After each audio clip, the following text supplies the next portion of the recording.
നിലമ്പൂരിൽ പെരുന്നാളിന് ശേഷം പര്യടനം ശക്തമാക്കിയിരിക്കുകയാണ് LDF. കരുളായി പഞ്ചായത്തിലൂടെയാണ് സ്വരാജിന്റെ ഇന്നത്തെ പര്യടനം നടത്തിയത്. അവധി ദിവസമായതിനാൽ സ്വീകരണ കേന്ദ്രങ്ങൾ പതിവിലും കവിഞ്ഞ ആൾക്കൂട്ടത്തിന് സാക്ഷിയായി.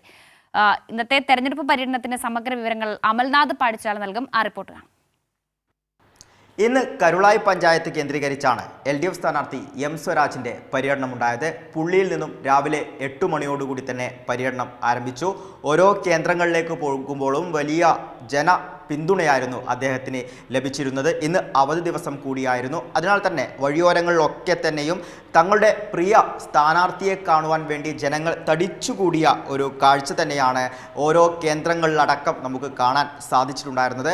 അതേസമയം തന്നെ വഴിക്കടവിൽ കഴിഞ്ഞ ദിവസം ഷോക്കേറ്റു മരിച്ച വിദ്യാർത്ഥി അനന്തുവിൻ്റെ വീട്ടിലും M സ്വരാജ് എത്തിയിരുന്നു. അതിനുശേഷമാണ് മറ്റ് പര്യടന കേന്ദ്രങ്ങളിലേക്ക് പോയത്. ഉച്ചയോടുകൂടി ഇദ്ദേഹം തങ്ങളുടെ സഹപാഠികളുടെ കൂടെ, അതായത് ഈ സ്കൂൾ പ്രീ ഡിഗ്രി കാലഘട്ടത്തിലുള്ള അധ്യാപകരും ഒപ്പം തന്നെ സഹപാഠികളും കൂടി ഒരു സംഗമം നടത്തിയിരുന്നു. ആ സംഗമത്തിൽ പങ്കാളിയാവുകയും ചെയ്തു. എഴുത്തുകാരിയായ KR മീരയായിരുന്നു ഈ സംഗമം ഉദ്ഘാടനം ചെയ്തത്. ഈ തിരഞ്ഞെടുപ്പിൻ്റെ ചൂടിനിടയിലും ഇത്തരത്തിലൊരു സംഗമം അത് വളരെ രസകരമായ ഒരു അനുഭവമായി എന്നും M സ്വരാജ് പറയുകയും ചെയ്തു. അതിനുശേഷം വീണ്ടും വൈകുന്നേരം